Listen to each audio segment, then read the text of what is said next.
And hello, everyone. A very warm morning, afternoon, or evening to all of you, depending on where you're joining us from. And welcome to the last session of Connect, but definitely one that I'm personally most excited for. And who wouldn't be? It's a fundraising session. So we will be discussing some important elements today, like what core costs are, the importance of budgets and pipelines, and in general, set you up with a good base to begin your fundraising journey, or maybe even revise it for your organization. And to do so, we have an absolutely incredible speaker with us today. But before we get started, just a little bit more about myself. My name is Pavitra, and I am going to be your host for this session on fundraising. Let me just go on to the next slide. Yeah. So I work as a coordinator at the Capacity in Animal Protection Coalition, or CAPC in short, where we work with animal protection organizations in Asia, particularly those in the farm animal welfare space, and support them in their capacity building needs so that they can in turn support the animals more effectively. For our speaker today, we have an incredibly seasoned speaker. Just 1 second, my slides seem to be giving me some issues. I'm really sorry, everyone.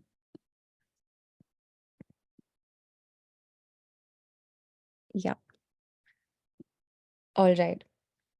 So we have Joanne Dunsford, who is the Global Director of Fundraising and Communication at Animals Asia.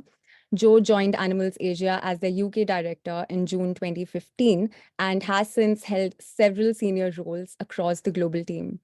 Jo is as passionate about fundraising as she is about animals, bringing with her over 25 years of sector experience and a successful record of driving growth in multi-million pound teams for some of UK's biggest charities, including the British Heart Foundation, the RNLI, and WizKids, where she was formerly Director of Fundraising. She specialized in corporate partnerships during her early career, during which time she ran some of the biggest corporate partnerships in the UK. Jo lives in Buckinghamshire, England, with her husband and miniature schnauzer, known affectionately as Barky Clarky. Welcome, Jo. And before we start the session, just a quick overview of what the session is going to look like. We have broken it up into 3 parts. For the first 15 minutes, Jo will be presenting on core costs, post which we'll have a 10-minute Q&A session. After that, we'll move on to budgets and pipelines and a Q&A session. And the last part is on fundraising, what to do, what not to do, how to start. And post that, we'll again have a 10-minute Q&A session. So I know you may have like lots and lots of questions for this session. So please feel free to place your questions in the chat box on Zoom, and our team will constantly keep a check on that, and we'll keep collating your questions. And with that, over to you, Jo. You can start sharing. Well, thank you very much, and good afternoon, good evening, everybody. It's a real joy to be here and talking about my favourite thing in the world, which is fundraising and communications, and especially for animal welfare organisations or animal conservation organisations. So we've got a lot to get through today. It's quite a big, quite a big agenda. So I'm just going to kick in, and then we'll, as we said, we'll take questions at the end. So bear with me just a second while I get sorted out here. So I just need to share my screen.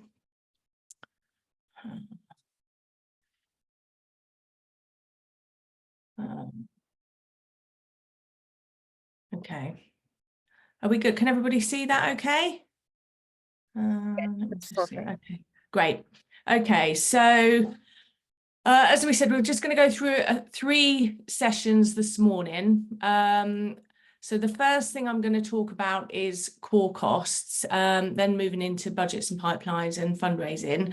And like you know, I'm on a mission to change the world here, but my mission today is to show you that the contents of this presentation are every bit as critical in your respective missions as the programme work on the ground.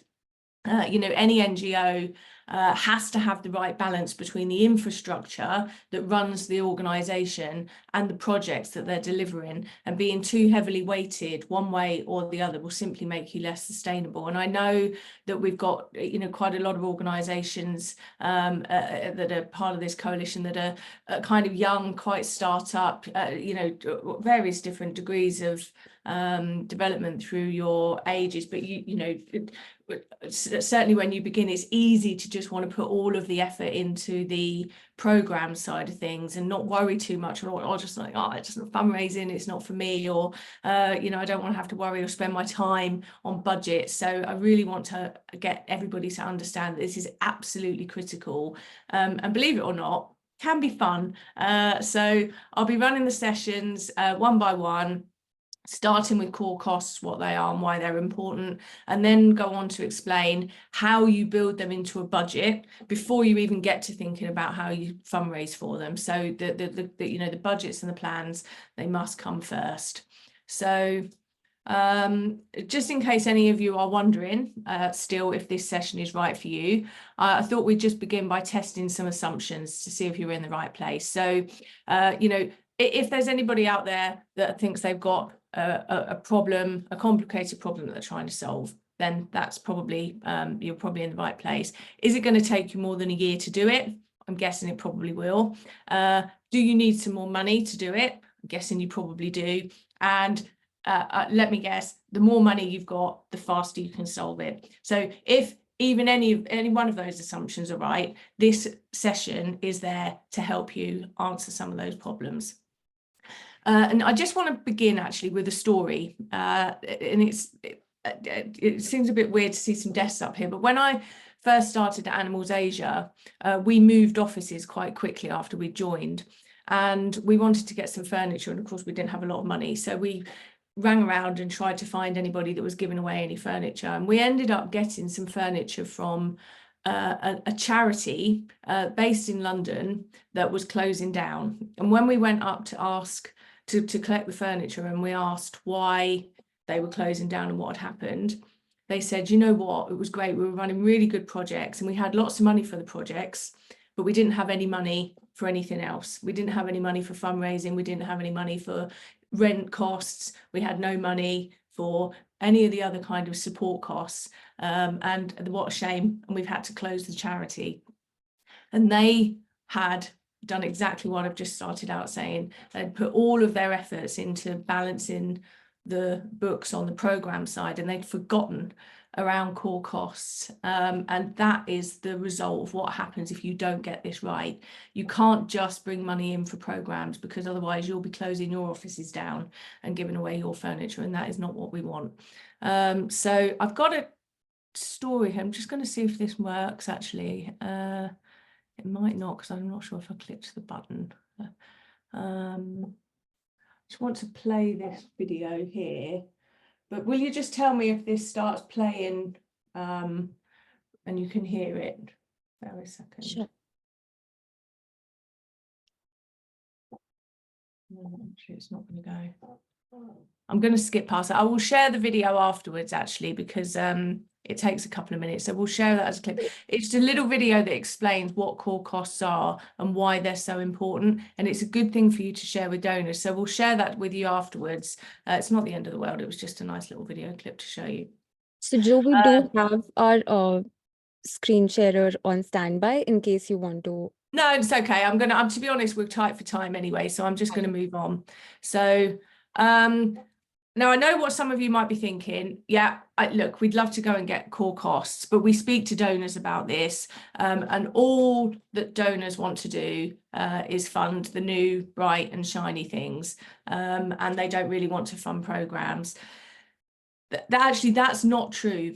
And one of the jobs that you need to do as part of your role, or part of your fundraiser's role, if you can afford a fundraiser, is to make sure that they are baking in the core costs or the unrestricted requirements to the fundraising proposition, so that you are talking about the overall impact of the organisation and not just the projects. And actually, if you get that message right, and we'll be talking a bit about that today, you can most definitely secure the right kind of funding for your organisation.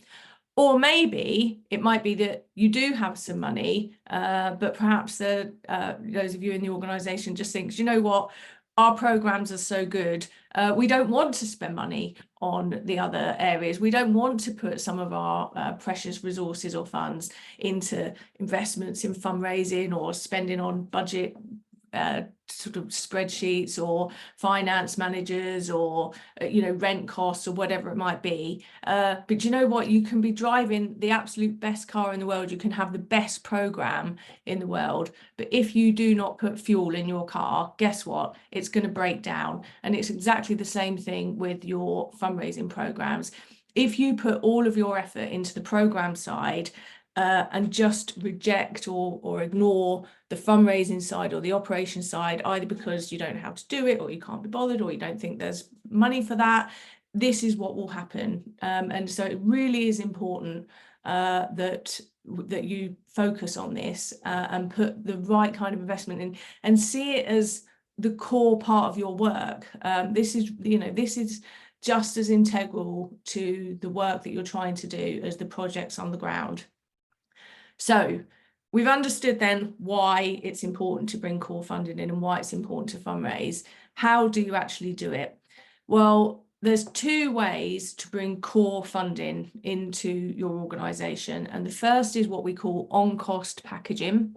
And the second is to bring in just purely unrestricted income. And I just want to clarify, first of all, what restricted and unrestricted income mean, because some of you may not be familiar with those terms. They're fairly self-explanatory. Unrestricted income means money that you can spend on whatever you want. You can spend it, you can choose how and when you spend it, whether you spend it on the electricity, whether you send it on, for example, bear food that we may want to spend it on, you can spend it on the finance manager's salary. Restricted income is exactly as it sounds. It means that there are restrictions around the way in which you spend it, that you must legally spend it in the way that you have promised to spend it.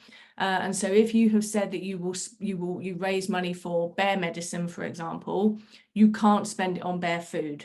You have to spend it exactly in the way in which the terms that came along with that funding and the way in which you ask for the money is critical. So, for example, you might often you'll see perhaps an organisation saying it's cost $2. With $2 you could buy a mosquito net and support these families to stop getting malaria. But you'll notice that it says you could buy a mosquito net. It doesn't say that they will buy a mosquito net. So even though people might think they're giving £2 for a mosquito net, actually that money is unrestricted because it said it could, not it will. If you go out with funding and say your funding will fund bear medicine or a mosquito net, you are restricting the terms of that fund and you must spend it on that project. Otherwise, you're breaking the law. So it's really important that you get this right. The main thing that you need to understand is don't say that anything will fund something, just say that it could fund something. And we'll talk a bit more about this in a second, but you want to try to get your funds as unrestricted as possible. So that's the difference between restricted and unrestricted. The way in which you can then bring those funds in, it looks a bit like this. So there's direct costs and core costs and full cost recovery. And I'm just going to talk you through what they actually mean. So here we're looking at a slide that breaks down the direct costs. You have project delivery, which is often what many of you will be thinking about, that really on the ground work. So some of you might be doing investigation work, maybe you're running dog shelters, it might be the dog food or the medicine, the shelter costs, perhaps any welfare programs that you're running. Oftentimes charities will think that funders don't want to fund salaries, or they don't want to fund what people call admin costs or running costs. Actually, it's really important to understand there's core costs, which are the running costs of the organisation, and there are project operation costs, which are still project costs. So if you have, for example, at Animals Asia, we have the vets and the bear care teams that run the sanctuary, they are salaried roles, of course, but they are project costs because they are people that are integral in running the project. That's different to a salary cost of, say, a fundraiser or a finance manager, which has to be a core cost. So anything that is programs can be wrapped up into your program fundraising. It doesn't have to be included in core costs, and in fact, it shouldn't be.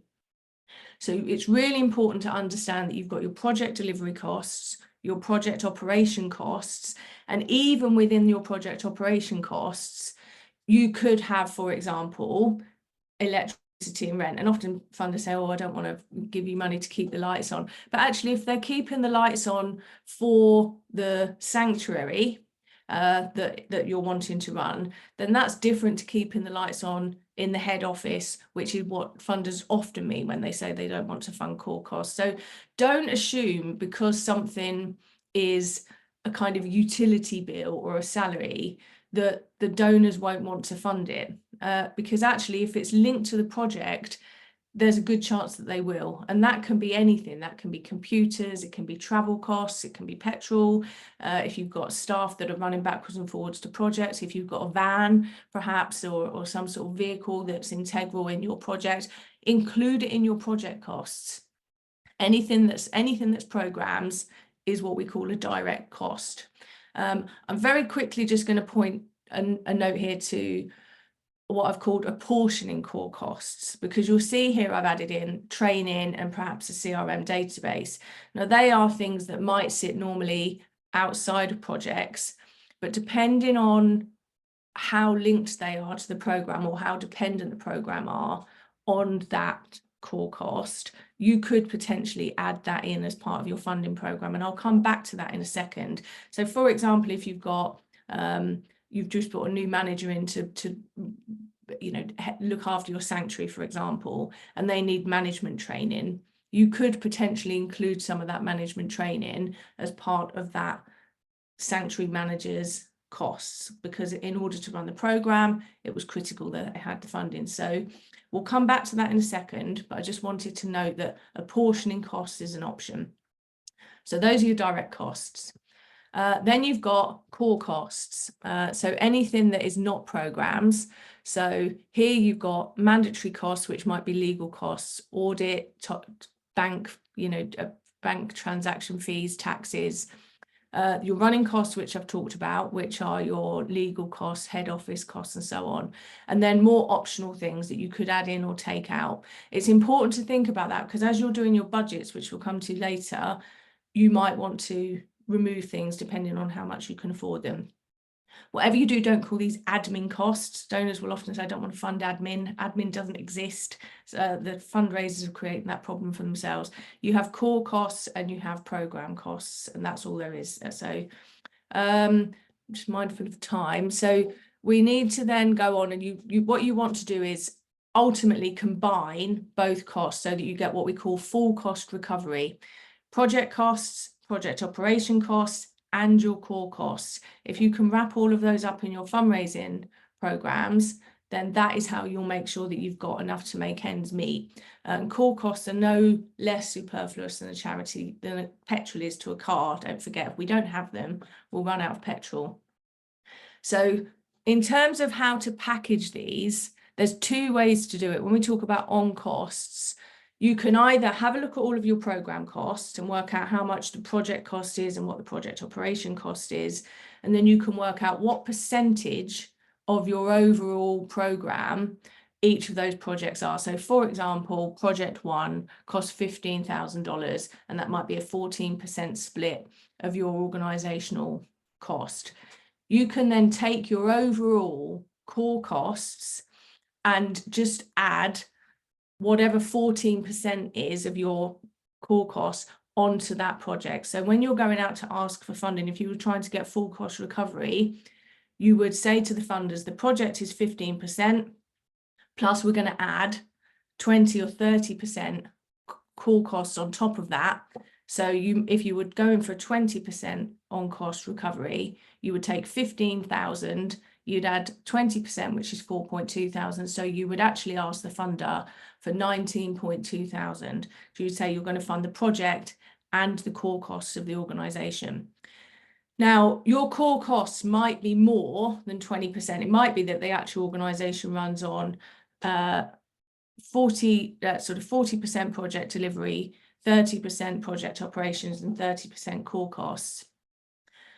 Just because the core costs are 30% of the organisation, you don't have to ask for 30%. You could just say ask for 10% or 20%, but 20% is standard. Oftentimes, in all charities I've worked in, we've added 20% on costs onto all of our grant and foundation applications, and said this is how much it actually costs to run the project. We can't, and this will go back to the baking the bread video that we'll share afterwards. You can't bake bread without a bakery, you can't bake bread without a baker, and you can't run programs without an operating infrastructure around the charity. So really, in order to deliver that project, this is how much we need. Many funders will fund it. They'll actually include the 20%. And even if they don't, you can take that funding out of the application afterwards, but you can't add it in. So I would say always add 20% on costs to all of your applications, because some of the funders will agree to it. And that's how you'll get some additional money in. And that money will be unrestricted. And that's crucial. The other way to do it, and this goes back to apportioning some of the costs, is that you could have a look at which of the relevant core costs are specific to the projects. So if, for example, you've got a project, let's take project 2, there's got some particular legal costs involved in it. Maybe you need a lawyer to buy a project or buy property or whatever it might be. You could take those very specific costs and add it into the programme application and say, we need these funds in order to run the project. You can do that, and funders will often pay it, but that money, because you've been very specific about what it goes to, will be restricted, and you must therefore spend that money on that particular area of core costs. Otherwise, you'll be breaking the law. So you can do it either way. The best way to do it is to add on costs at the beginning. This is an additional way if you've got something particular. And even with a fundraiser, if you've got a big project and you've got a fundraiser you need to manage that project and report back to the donor, you can include the fundraiser's costs as part of an operation cost in order to do that. So the options are there. I'd always go for the packaging on cost if you can. The second way of just generating income for your core costs is simply to get unrestricted money.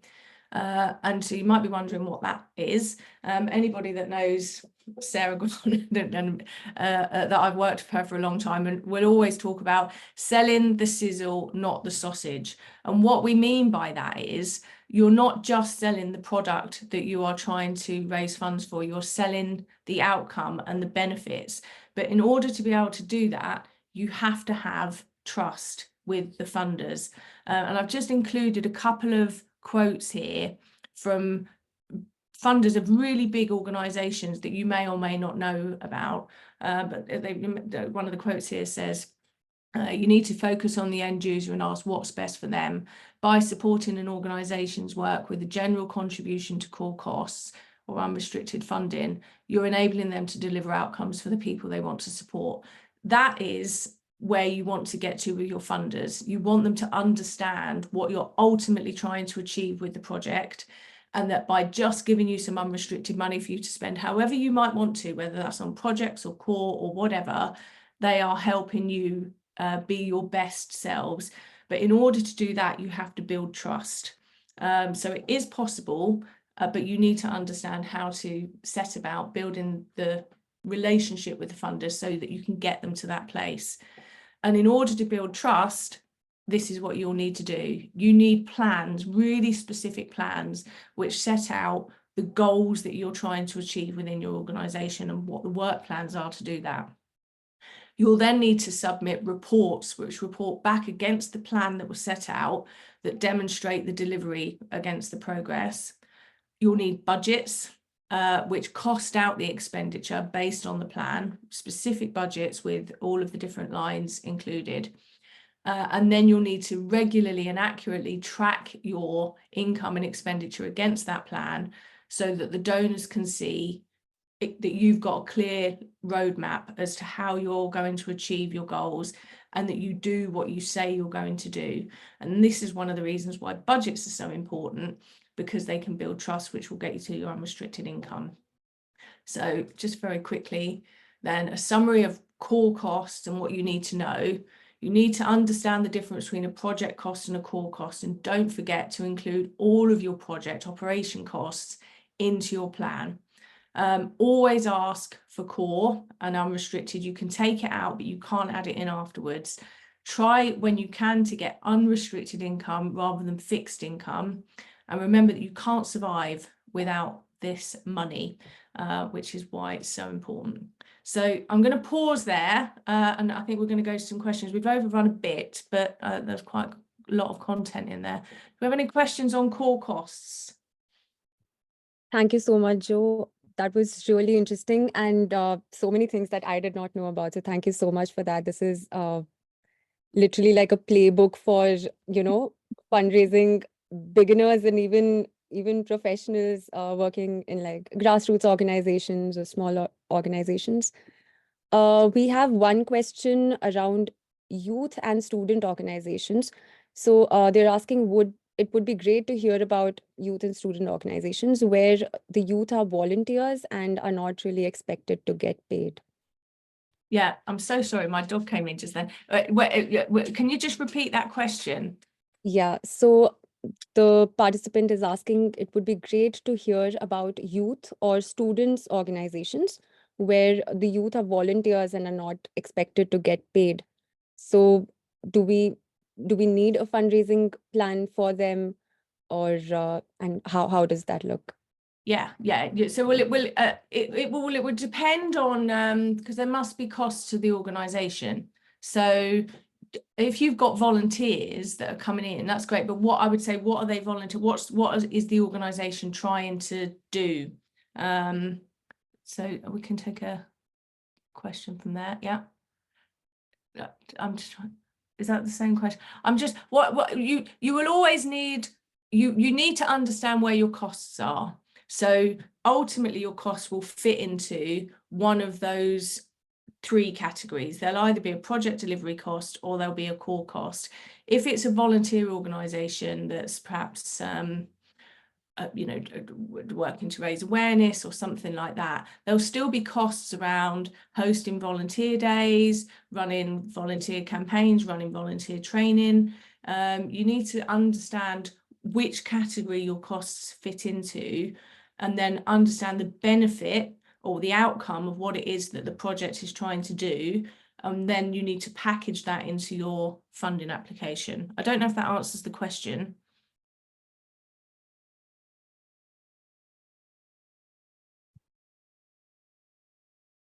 I can't hear you, sorry. I think you are muted. I'm so sorry. Yeah, so whoever asked the question, please feel free to elaborate on in the comment section. We have one more question which says, how do you convince funders who are reluctant to fund core costs or think that core costs are too much? I think this is a very, very common question and something that all of us face. So yeah. Yes, it's a great question. It's the question, and there's a couple of answers to that. First of all, ideally, you want to have a relationship with the funder. You want to be able to speak to them. You want to have a conversation with them. The more you can converse with them, whether that be on the phone or face to face, might be challenging internationally, particularly, or even if it's just over email. You want to be able to talk to them about your overall mission, and that's what I was saying about selling the sizzle and not the sausage. What is it you're ultimately trying to do, and how? And if you can show them the roadmap, look. So, for example, with us, our goal is to end, one of them right now, end bear bar farming in Vietnam. And the way in which we're doing that is the various different things through the sanctuaries, rescuing the bears, the various different programs that sit underneath it. If we can talk to them how all of those different programs speak to the overall mission, and they can see that there's a budget and a plan that drives us towards the goal, they will be more inclined to support the mission than the cost. And that's what you want to get them to. And that's why, in order to get that, you have to have budgets and plans that speak to a mission-based approach. If you're just saying, look, we're trying to end bear farming, will you help us out? They're not going to do that, because they want to know that even if they give you unrestricted money, it's going into an organized sort of structured approach. So that's why budgets and plans and the fact that they speak to one another is so crucial. Yeah, so we are a little tight on time, so I'll just ask one more Yes. question for this session and then we'll move on. So I think continuing from the answer to the last question, we also heard in another session yesterday where they spoke about changing the narrative so that the core costs are reframed as core mission support that you just mentioned. So is this something you'd recommend? Yeah, I think we're saying the same thing. So what the idea being that you can speak to why the core costs are integral to delivering the mission, and that's what we were just saying a second ago, that you can't you can't just have a program that runs on its own without an organization infrastructure, in the same way that you can't bake a loaf of bread without a bakery, you can't bake a loaf of bread without a baker, you can't run a program without a head office and a finance team and a fundraiser. So what I was talking through in that session around how to build those costs into your project application in your on cost by adding 20% on costs onto your project application, that is exactly the same thing as what that person's talking about. You build it into part of the mission delivery. So if you say it costs us $100,000 a year to run a sanctuary, to just deliver the sanctuary, but on top of that, we need an additional $20,000 for all of the other bits of the organization, because we can't have a sanctuary without a finance team. So you're asking for $120,000. That's exactly what I'm saying, and that's how to do it. Yeah.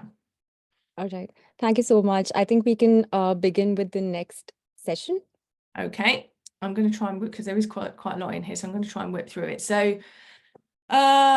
So in terms of budgets then, really peace of mind for you and your donors is what you want. And if you want to feel like this bear here, budgets really ought to be your number one priority. And for exactly what we were just saying, you need budgets and plans that speak to one another. So I'm just going to clarify a couple of terms so that everybody understands what I'm talking about. So a budget is a plan which sets out how much money you expect to receive and how much you plan to spend. It should be based on your activity for the year, or ideally a few years ahead. And it should be organised into categories, so you understand what the different types of income and expenditure are, and it should be phased out across a number of months. That's different to your cash flow.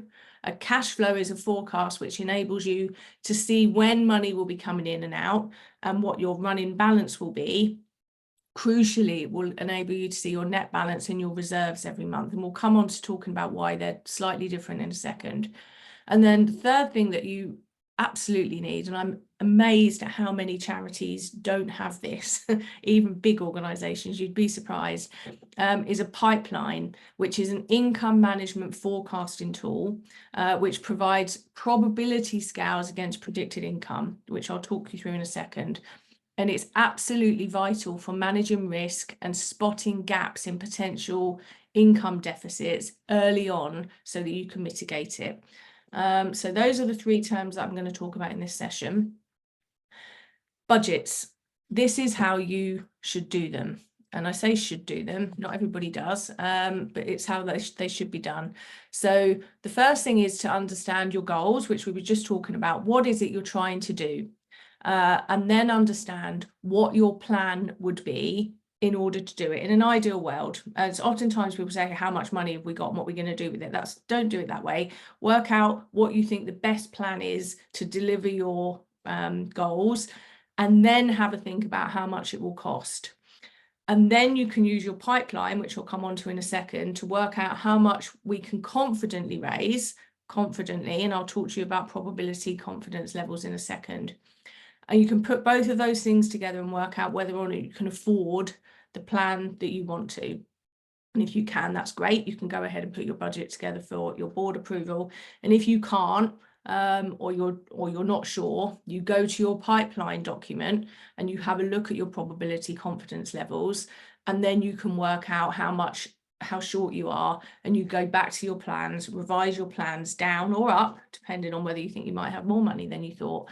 And then you can accordingly prepare a plan that you can afford. And this is the process that you should go through to work out the approximate level of income that you should be trying to generate for the following year.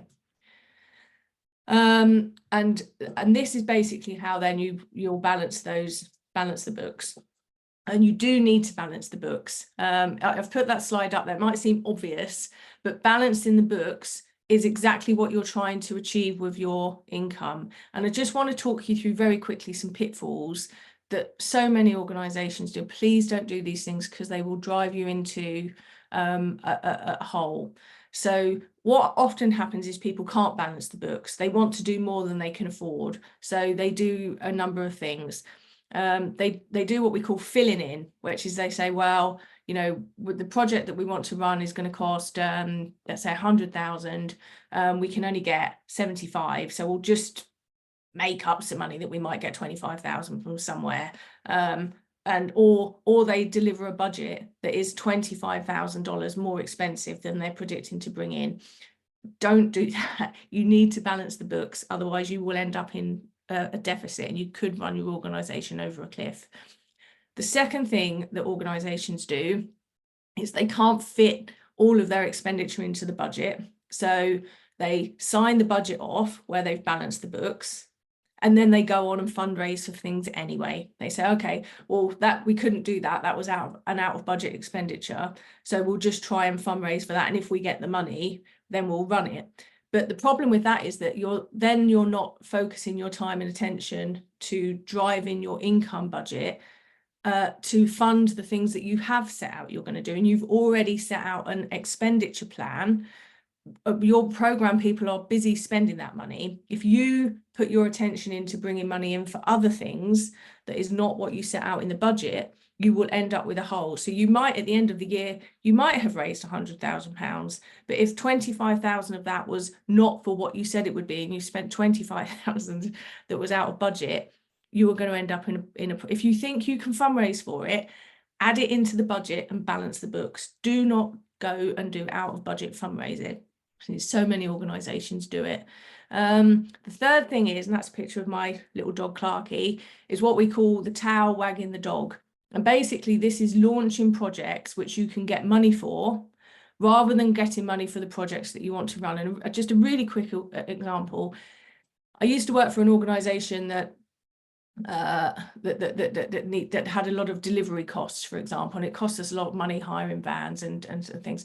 So we looked at a funder who was going to give money for new projects. It had to be a new project. You know, we want to fund something you've not done before.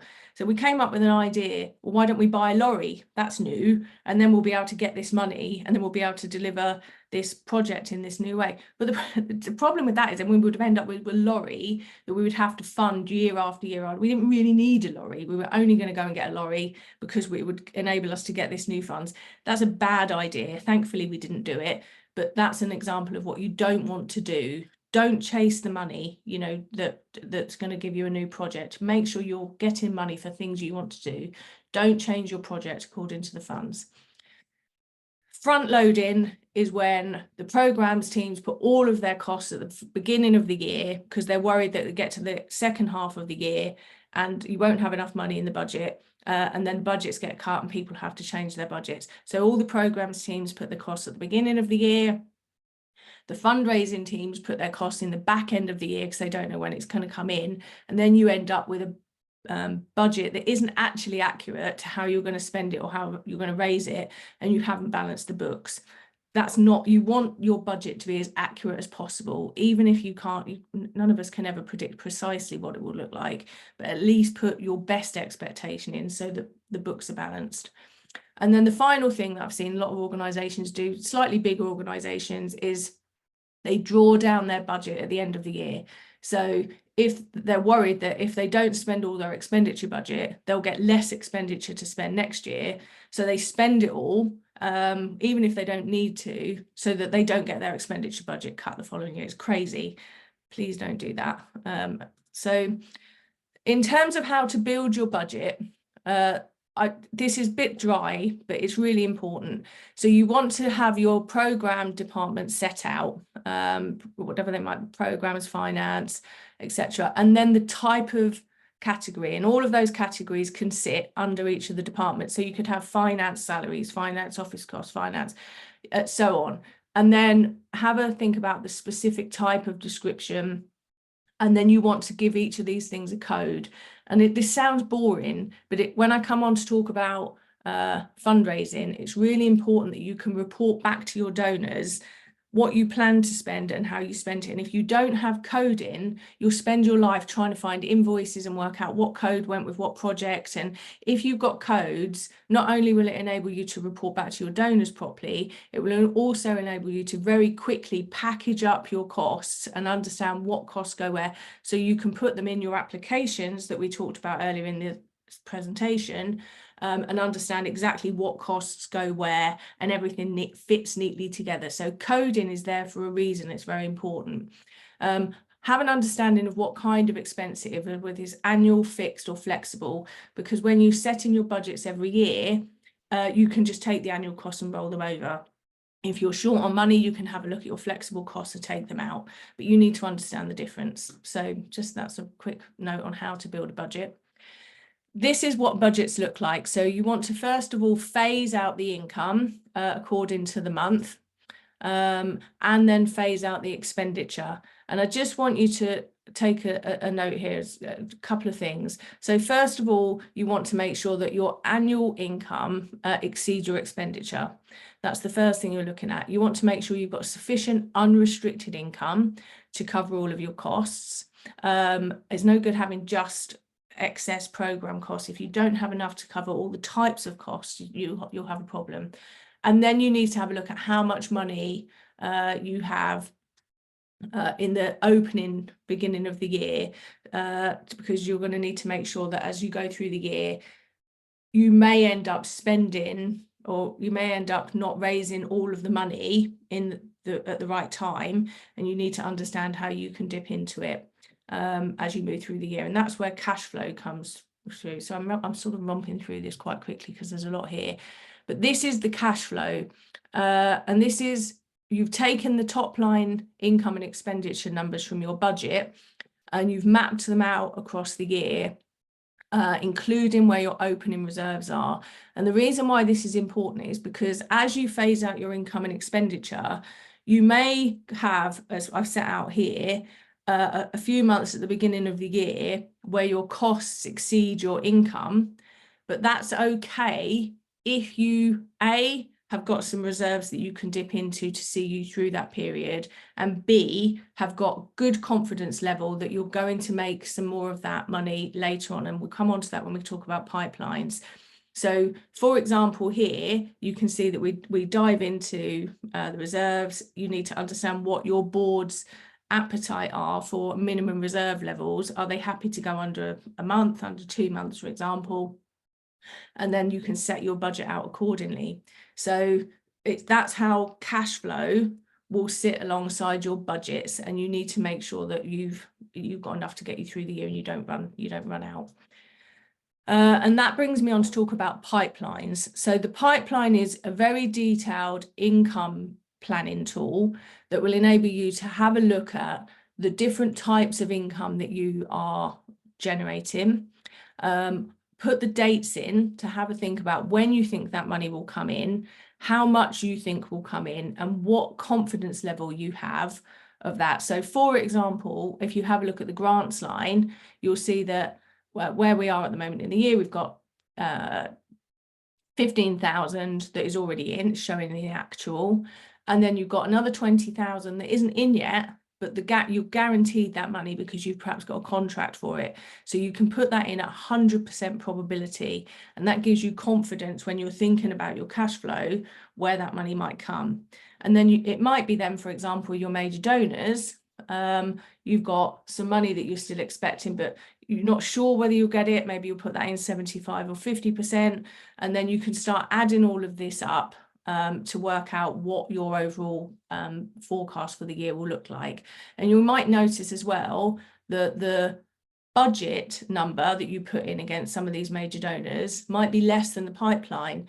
You know, you might want to just put in, you know, hedge your bets a bit. You may be able to get more money than you put in the budget, you know, and always leave yourself a little bit of wiggle room. So it could be that your pipeline exceeds your budget. If your pipeline is under your budget, if your total amount that you're expecting to get by the end of the year is less than your budget, you have a problem, because it means when you get to the end of the year, you won't have raised your income and you might need to forecast down your expenditure. So your pipeline is a critical document to help you with your initial budgeting and with your rolling forecast as you move through the year. So that's a really quick romp through budgets. Are there any questions? Thanks, Jo. I feel so. I have been pinging you saying that you have 1 minute left or 2 minutes left, and I feel terrible because all of this is so important, and I really don't want you to rush through it. But unfortunately, we have lots more to cover. So, Yes. fortunately, we have lots more to cover. Unfortunately, we don't have enough time. There was one question from the last from the session on core costs, which I think can fit in here as well, which asked how to handle unexpected costs and allocate savings. So is there any method or any template that is used for this?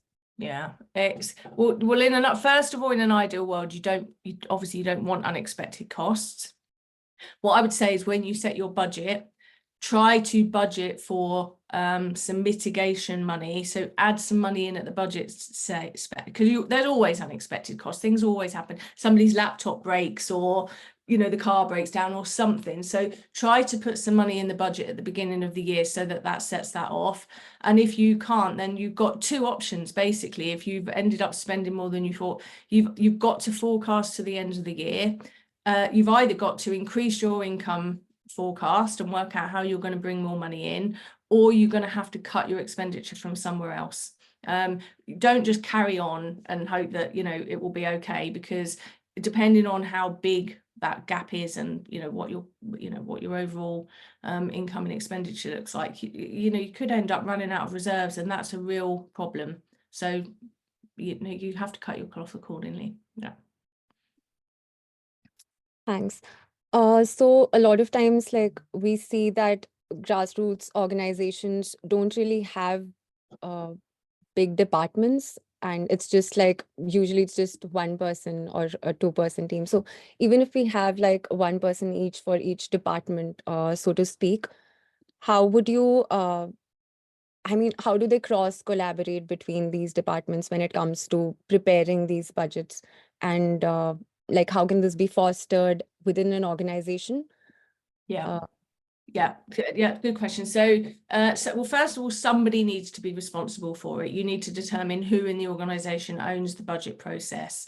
The second thing is you need to make sure that your structures and your processes are consistent. So that's what goes back to the coding part. You need to make sure that there is a consistent organization-wide, whether your organization is one person or 50 people, there is a consistent way to set those budgets out. And I would organize that, even if you've got budget categories that you don't need yet, just have a structure so that as you grow and as you develop, you've got a foundation in place that you don't have to keep changing every year. So just think about an obvious structure that's got different departments and different types, like we said, salaries, electricities, utilities, and build on it.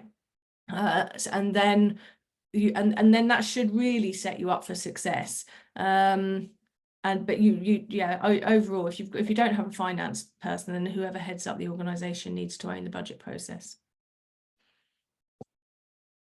Thanks. Okay, we have one more question. It says, would you have any tips for preparing a pipeline for a new organization, especially when you don't have visibility on who your funders are going to be? Yeah.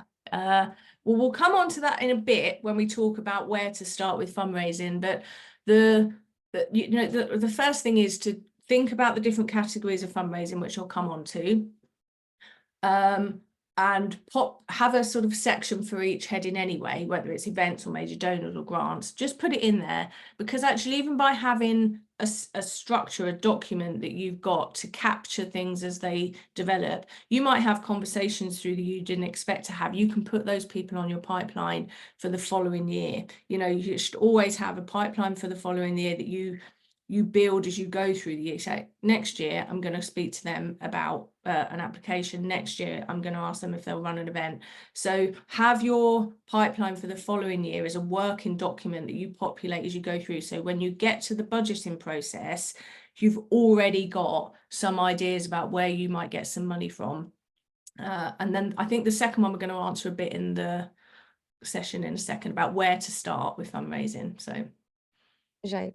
Thank you. So I think if we don't have any further questions, then we can move on to How much fundraising. time do I have left? I think we have roughly 25 minutes till Oh, the okay, session. good. Oh, okay. So we should be all right then. So we'll talk a bit about fun, then hopefully we've got some time for some questions at the end, okay? Because I'm flying quite quickly. There's a lot here. Okay, so fundraising. We're going to talk a bit about exactly that, where to start. Well, the first question is, why do you need it? Because that was when I was speaking to Sarah, she said, you know, sometimes it's okay, so we're just so busy doing programs, you know, don't want to spend time fundraising. I'm just going to take you back to this slide. This is why you need to fundraise, because if you don't, your car will break down, and you will end up like that organisation that I spoke about at the beginning, where they're closing down because they had great programs and no core costs. So it's really important that you put a fundraising program. I know you're busy. I know you've got lots of things to do. This is really, really important. And so where do you start? You know, you're a small grassroots organisation. You've got no fundraiser in place. You know, you've got millions of things to do. How on earth do you get your money? So these are the different types of fundraising that you can do. They're the different sources of income. I would suggest that for smaller organisations, the thought process that you take yourselves through is not only how much time do I have to put in, and how much work do I have to put in upfront to get this money, but crucially, how sustainable is the money that I'm going to secure going to be? Because, for example, you've got here, trust and grants is often where people start with a smaller organisation, foundations or even major donors that might give you significant funds, even possibly multi-year grants at the beginning. And trusts and foundations like to traditionally fund startup organizations. They're going to be your best source of income. The problem with them is that they are often restricted and they are not sustainable. They might give you money for a year, they might even give you money for 3 years, but you're not going to be able to keep getting money from the same donors year after year. You can't exist on that. You have to use that startup opportunity, essentially look at it like seed funding at the beginning when you've got that money. And if you can get some of that money as core, it will give you the investment funds to start exploring some of these other areas. But that's where often people will start. So that's where you can put your time and investment. It's slightly easier, believe it or not, slightly easier to get that money at the beginning, but it's the least sustainable. So you have to look to other areas of income. So if we look through this chart, you can go up and say, okay, I might also be able to get money from major donors, possibly even from companies that we know, or I might be able to run events. They are harder work. And they're also not necessarily sustainable, but they might give you some of the seed funding. So the events in particular will help you drive unrestricted money that might give you some support costs to hire a fundraiser that can drive you into some of these areas. So you're having a look here at not only how much work is it at the beginning to do this sort of fundraising and how sustainable it is, but what kind of money can I get?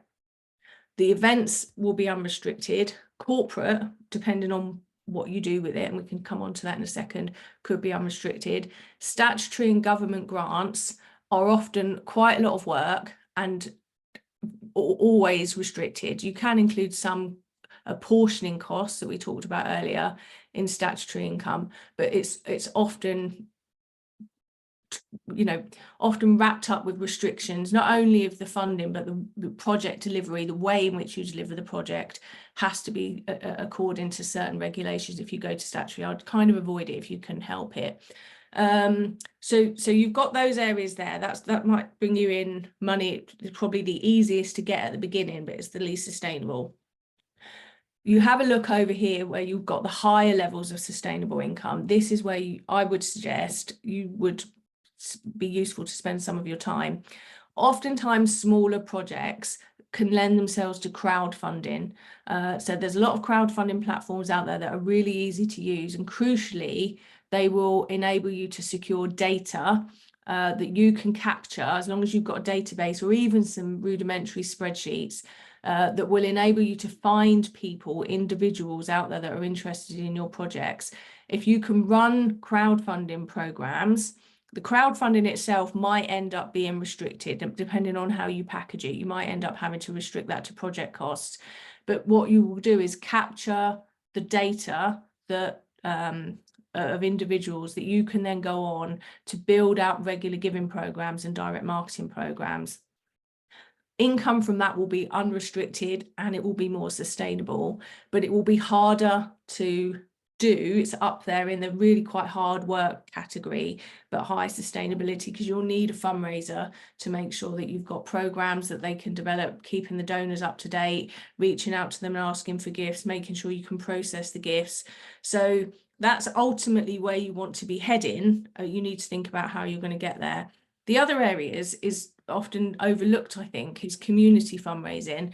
And actually Animals Asia, when we were launched 25 years ago, we grew out of community fundraising programs. We had community groups in different countries that had heard about what we were doing, and they set about doing all sorts of community fundraising activities in their local areas, you know, over here in the UK, in America, Italy, Germany.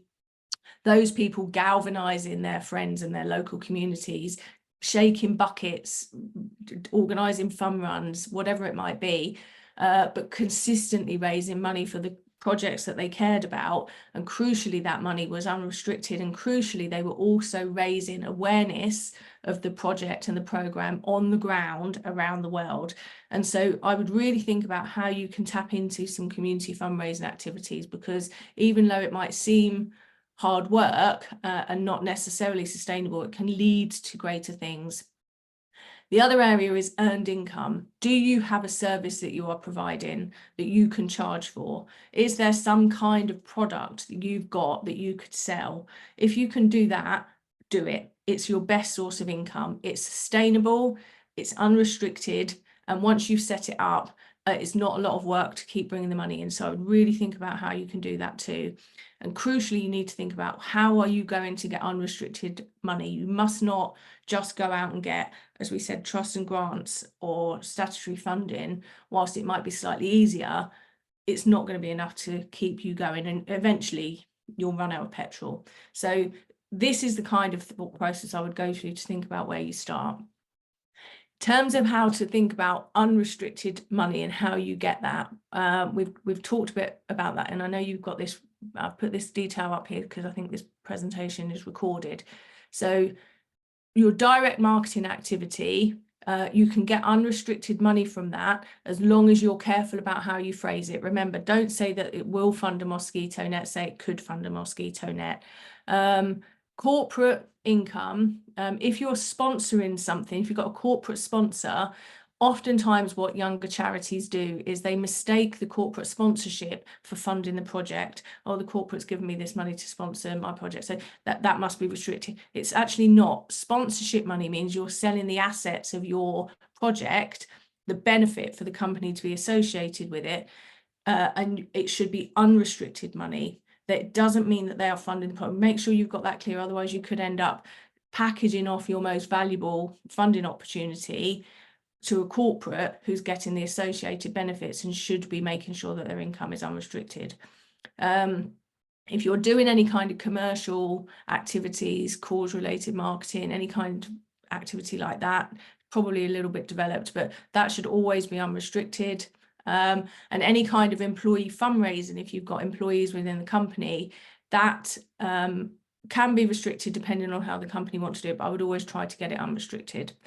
Grant applications we've talked about are almost always restricted, but you need to make sure you add core costs.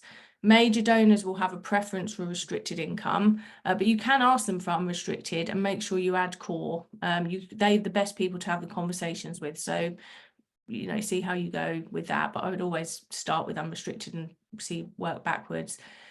Events, they can be hard work, but you can get good unrestricted money from them, but make sure you word it properly and don't say we're running this event to raise funds for bear medicine, for example, because then you'll have to restrict it. Make sure you're selling the mission. We're raising funds to end bear bile farming, and then you can spend the money on what you want.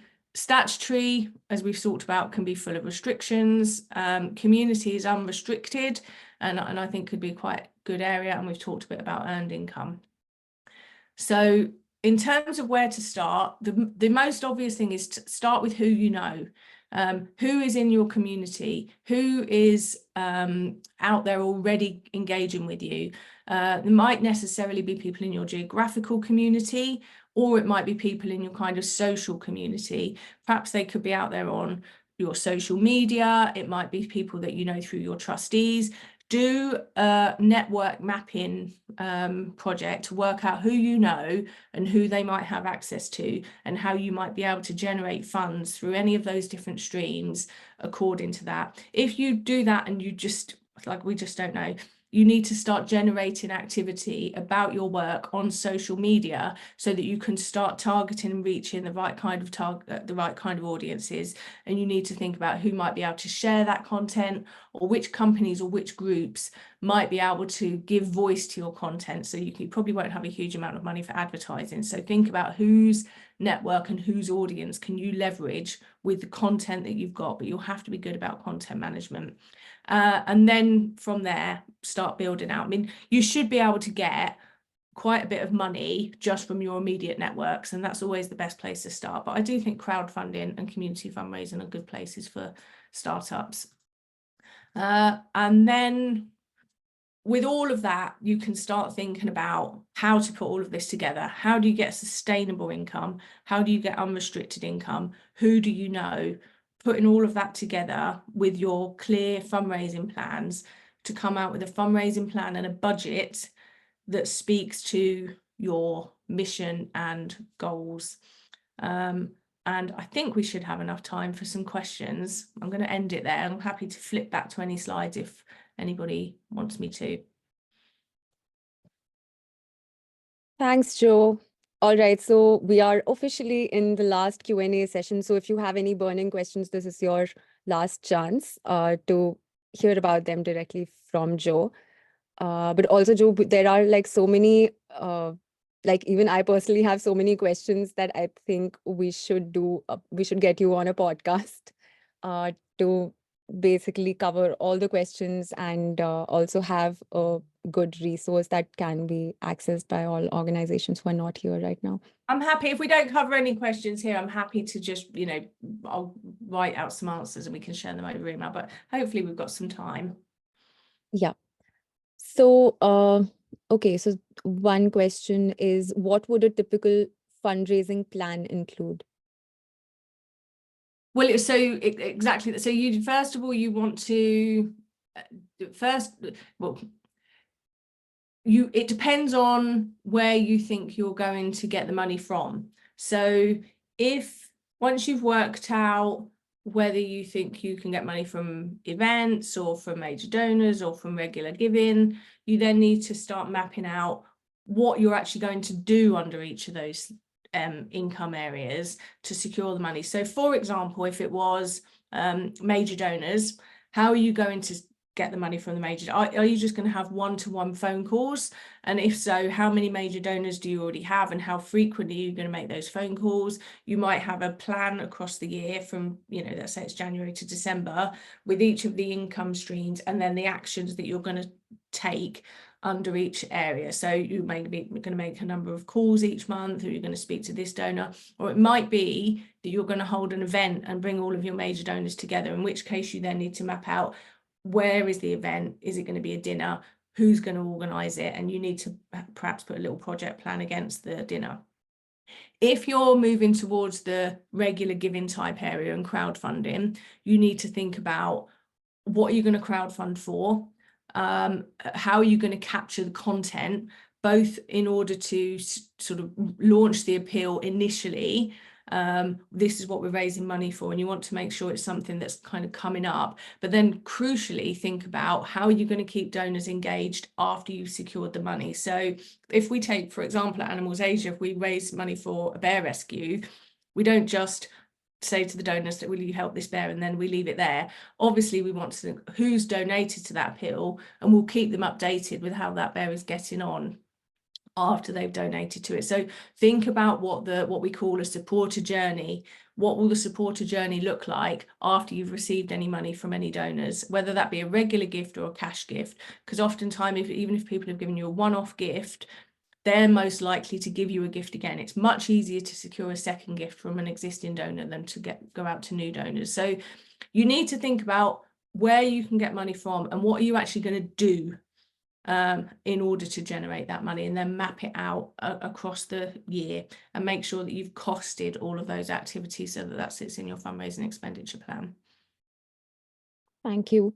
So we are at AFA, we are going through this phase of really focusing on theory of change and monitoring and evaluation, etc.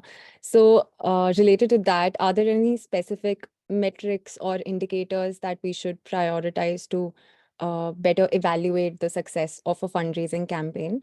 Yeah. And also connected to the first session on core costs, is there any are there again any indicators to better demonstrate the impacts of core cost funding?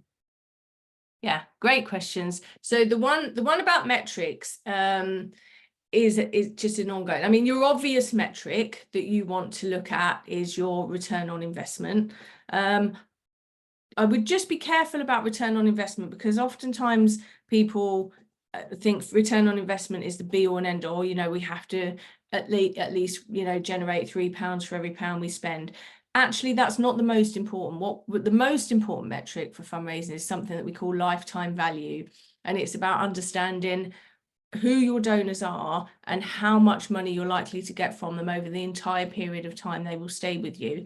And it might cost you a lot of money to get a particular donor up front, and your return on investment might be low. It might even be negative. Might be when you go out initially to do acquisition, for example, it costs you more money in year one to get that donor in than you make. Now, for smaller organizations, of course, that's not necessarily viable. But if you're going to keep that donor with you for 5 years, over that period of time, you're going to see what the lifetime value is. And that's the most important metric. So you need to think about what you're trying to achieve. Do you have a 1-year plan? Do you have a 3-year plan? What are the things that are going to help you in the longer term with those donors to deliver over that period of time? And ultimately, depending on your goals, that will determine your metrics. So, but return on investment and lifetime value are key. And the other one is just simply, I think at the grassroots level, think about your time. How much time will it take you to secure all of this money? And I think, going back to what I was talking about, how unrestricted is the money, and how sustainable is the money? I think those are the things that you need to be thinking about right at the beginning. And if it's going to take you a bit longer to secure some funding, but you think it's more unrestricted and more sustainable, that's a better use of your time than just going constantly after grants and foundations that won't give you the sustainable income. And then, sorry, there was a second question. What was the second question? The second question was on indicators for cost, like to demonstrate how the success of core cost. Impact measurements. Yeah, great question. So impact's really hot topic across the sector. And to be honest, lots of big organizations still aren't getting this right. But that needs to speak to your program strategy. What are you ultimately trying to do? What are you trying to change? What are you trying to deliver from a program point of view? And how are you going to measure your success with that? So for example, at Animals Asia, we're obviously trying to end bear bile farming in Vietnam. One of the measures for that is we know how many bears are left and how many bears we can rescue. That's a great metric. That tells us how much impact we're having across the organisation. You might work in an organisation that's slightly harder to do that. You know, somebody talked earlier about youth volunteers, for example.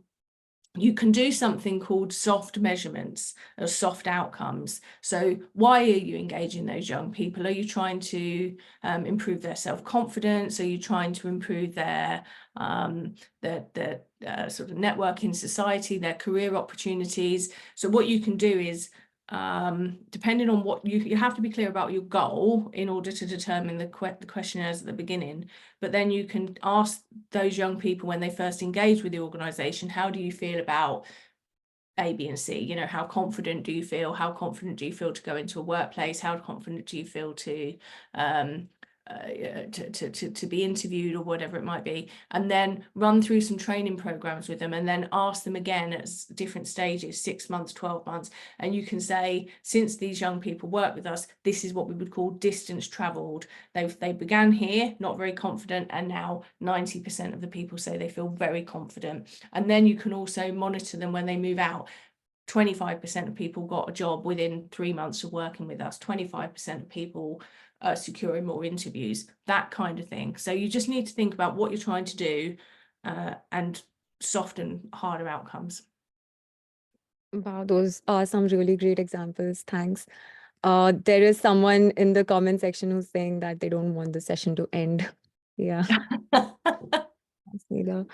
So there's one more question, and I think we have a few minutes left. So what would be a good time to hire someone dedicated for fundraising? My understanding as a founder is that I need to learn how to fundraise first and only then onboard someone to do it for me, so I know how to guide or evaluate their work. Oh no, I don't think that's true. I think if you try to do that, you'll never get there. You need to hire fundraising. You know, fundraising is quite a specific skill. There's a lot to it, and it's great that you want to learn about it, but you do not have to know everything about this. You just need to make sure you hire somebody that does. And that question about when to bring them is a really tough question. And I don't think there's any one size fits all answer to that. I think there's a few things. I think have a look at what the different options are from agencies, from different fundraising services. I would encourage you to set out a 3-year plan of what your costs are going to be over that period of time, not only because it enables you to potentially increase your fundraising services as you move through the plan, but the longer your fundraising, sorry, not your fundraising, the longer your program budget looks out across that period of time, the easier it is to secure multi-year funding.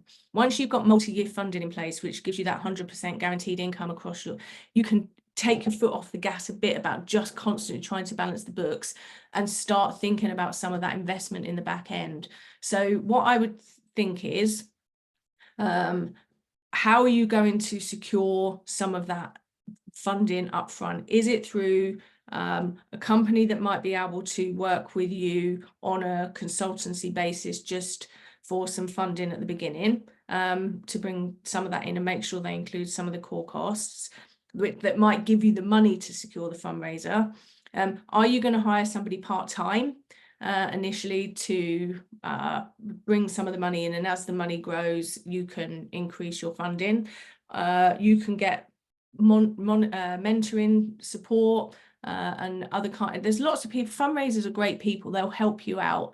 If you reach out and ask for support from other organizations, oftentimes you'll find people that will give you free support and give you some support to come up with your fundraising plans, or if not, work with companies that can help you come up with a fundraising plan that's specific to your organization, and that will help you determine when you bring a fundraiser in. I was just speaking to a chief exec of quite an established organisation here in the UK that didn't have a fundraiser. She was trying to do it herself. And I said, no, you know, you're that big, you know, you really need somebody who's just dedicated to this. But in order for the fundraiser to be able to sustain the income, they kind of need enough projects to sell. So it's a bit chicken and egg. But what I would say is you can't do anything without money. So what comes first, fundraiser or programs? I'd say, you know, you do need a fundraiser or fundraising service. I don't know. That's something that's such a difficult question to answer, but hopefully that's provided some guidance. Absolutely. I think, wow, such an engaging session. I really don't want to stop here, but I think we'll wrap up the session now. And we have made a note. So whoever did put in questions in the chat box, we have made a note of all your questions, and we'll try some way or the other to get Joanne on our podcast and get all the answers for you. So yeah, thank I'm you so happy. much. I'm happy. I'll go through the questions and send out you know, kind of written answer as well. And I'm happy to join subsequently as well. But yeah, thanks everybody. I hope it was useful. Yeah. Thank you so much, Joe. Thank you. All right, so just a few closing slides. Please bear with me till I hope I don't face any technical issues again. Can you all see my slide? Okay. So Yes, we can. thank you. All right. So first off, if you liked this session, please go and fill out our feedback form. You can either scan the QR code on the screen, or you'll also see a link in the chat box. So it'll take just 2 minutes. So please do so. Next up, we have future Connect sessions. Again, we have a session in June, August, and November. So please make sure that you keep checking our AFA website. It's asiaforanimals.com/connect, and you'll get all information and all the sessions that we're going to be having in our future sessions. And we also have in-person events towards the end of 2024. We have Asia Farm Animal Day in Hanoi that's taking place on between the 9th and 11th of October. And we also have regional events in Philippines and India. The Indian one, the dates are yet to be confirmed. And finally, our newest launch, it's the Asia for Animals podcast that I'm constantly pitching Joe for. So it's live on multiple platforms, and you can hear it on Spotify, Apple Music, etc. And we have some incredible speakers already, and there are some 5-6 podcasts which have been launched in the past couple of months. So please do give it a listen. Again, you'll find the link in the chat box. And yeah, I think with that, we've come to the end of our presentation. Again, thank you all so much. I think this has been an incredibly like insightful session, and I really hope all of you found the motivation in case you were lacking it. And of course, I know that we sometimes feel like raising funds that are not getting converted, and then we feel demotivated. So I just read this quote somewhere that I want to close with, that as fundraisers for animal welfare, always remember that in every ask, there is an opportunity to connect hearts with a cause, to turn compassion into action. Your dedication transforms dreams of a better world for animals into a tangible reality. And with every dollar raised, you're not just securing resources, you're also nurturing hope, healing, and happiness for those who cannot ask it for themselves. So thank you so much for being the bridge between compassion and change. And yeah, with that, we've come to the end of this incredible session. We'll see you in the next Connect session, which will take place in June. Till then, please join our mailing list. You can write to us, and we'll be happy to guide you there. Thanks, Joe. Thanks, everyone.